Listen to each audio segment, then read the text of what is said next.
All right, see you later. Yeah, When you gonna be home, Mark? about midnight. Midnight.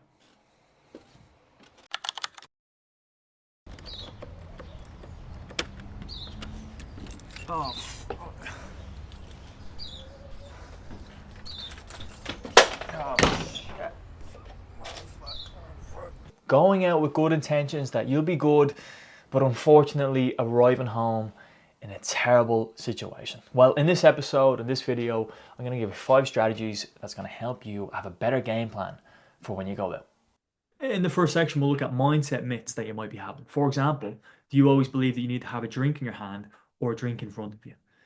Now, that might be a thing that you're doing unconsciously, but it needs to be there, right? Another one might be that alcohol is the only way to have fun. Or another one being that, you're drinking and then you're looking up at the barman to see, you're ready, getting ready to go with him because you need to have the next one right away. Or another one might be that it's too late. It's too late to stop now. I'm too far gone. There's nothing I can do about it. It's too late, so I might as well go forward. And that might link into another belief of a little more won't hurt. A little more, just it's one glass more, it's one drink more that it won't hurt. Well, all of these minutely stack and compound to where you get to a little bit too far and it slips away from you. So the mindset myths that you might be holding on to, you can shift them and you can change them. But let's get into number two after that.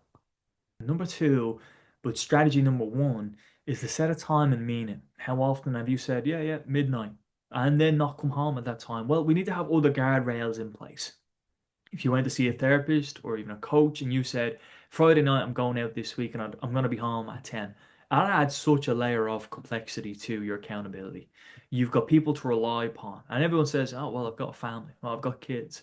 Those things aren't strong enough. And we know that. How do we know that? There's four levels of accountability. One, to ourselves, useless. Two, to the people that's closest to us. We've seen them lie. We've said stuff before we haven't done it, so they're not going to say anything about it. Three is to a therapist. Four is like a legal contract that you need to obligate. So you saying to someone where you're paying someone, or you have this next level, and again, you don't have to pay anyone. You can even pay your partner or your kids or someone that you say, I'm going to be out at this time, and then then if you're not home at that time, you pay them money.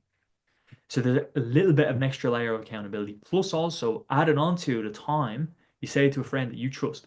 You say to a friend that is reasonable. You say to a friend that is got their head screwed on. You say to that friend that, hey, I want to leave at midnight. Are you leaving at midnight? He says, yeah. She says, yeah. And you say, fine, absolutely. Let's leave at that time.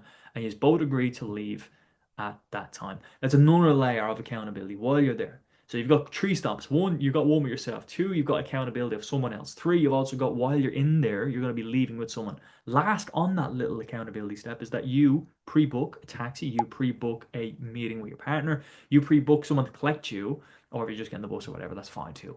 Or you buy a train ticket for that specific train and you make it at that time. So there's extra layers of accountability across the board, and you're going to have it in the background of your mind consistently. So that's strategy one of this. Number three, strategy two is to casually count your drinks. Nobody wants to be obsessed on that. Did I have six? Did I have seven? Did I have, no pun intended, six, seven? If people are watching this in multiple years now, that will not make sense at all. But this idea of counting your drinks and obsessing, oh, have I had four or five? I'm not even tasting the drink anymore. We don't want that. We don't want to be not tasting your drink. You don't want to not be enjoying your night because you're obsessing about numbers. It's not that philosophy that we want to have. We just want a simple mental check every time you go to the toilet every hour. Or if you just do check in every hour, how much have I had? Or you check your bank statements or your receipts and you go, okay, maybe I bought a round for him, but also have three other payments. So clearly I've had about three if I can't remember or recall, which is a problem that you can't remember or recall. But counting, checking in when you're going to the toilet on your own, a little moment of pause at the game, half time, whatever it is, counts. Know what your limit is, then would be an extension of that belief or that thought process. Is that if you think seven is like pushing it for me, then you need to know seven is pushing it for you. If you know that eight is and 10 is like blackout land for you, no man's land, you shouldn't even be getting close to that. I call it the Goldilocks zone, which is just where Earth is in the Goldilocks zone. It's in the perfect zone for for people for people and humans and life. In fact, so where is your Goldilocks zone? Is it between 4 and 6? So you casually drink between 4 and 6 points there, and you enjoy those moments.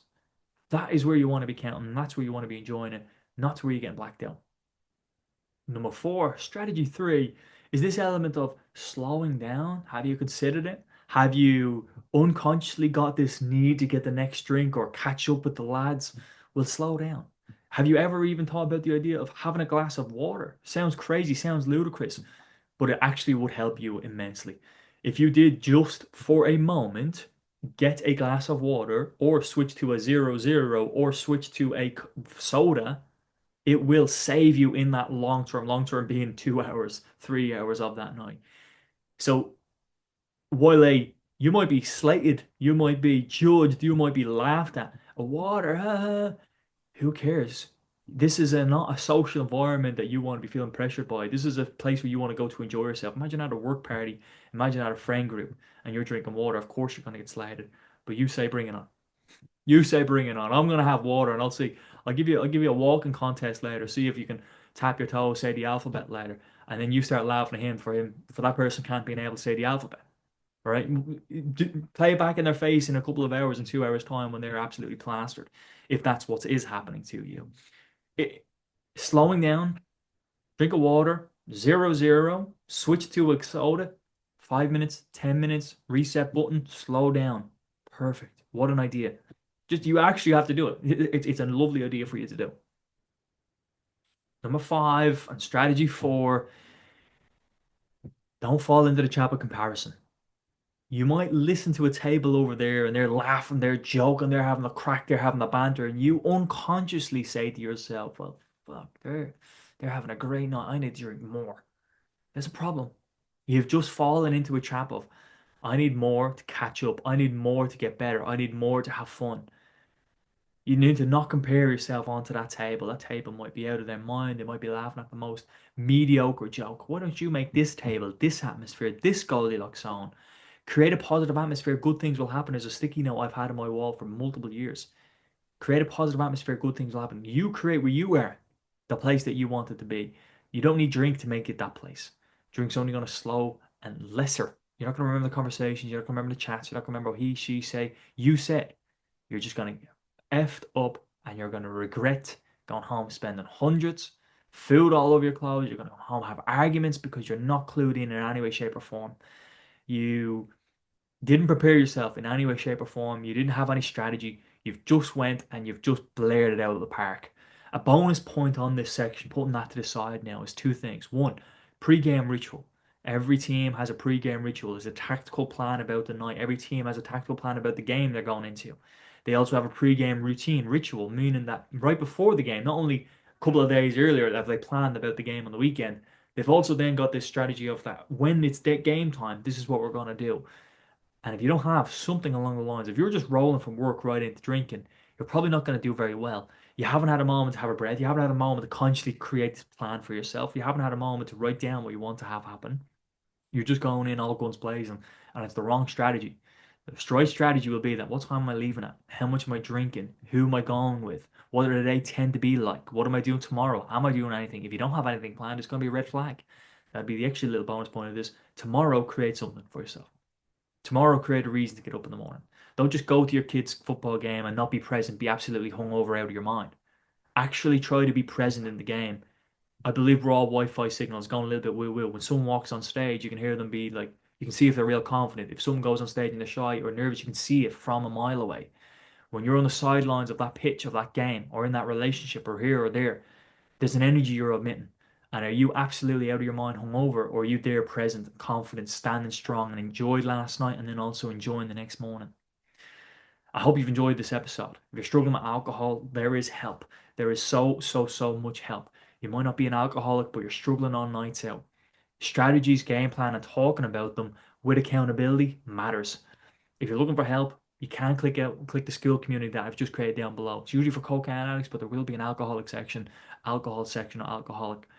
And in that section, you just free videos, basically around what we've covered today, but also this element of if you want to go on to get further help, you can get it with me, or I recommend I get it with anyone that you think would be able to help you. I'm grateful to have helped so many people, and I look forward to helping more people in the future. It's a big purpose of mine. It's a big passion. Enjoy yourself. Enjoy yourself. Enjoy yourself. That'll be the lasting thought of this episode for your night out. Enjoy yourself. and you will if you remember it. So have a great night, have a great time, enjoy yourself, and I'll see you in the next episode. Thank you.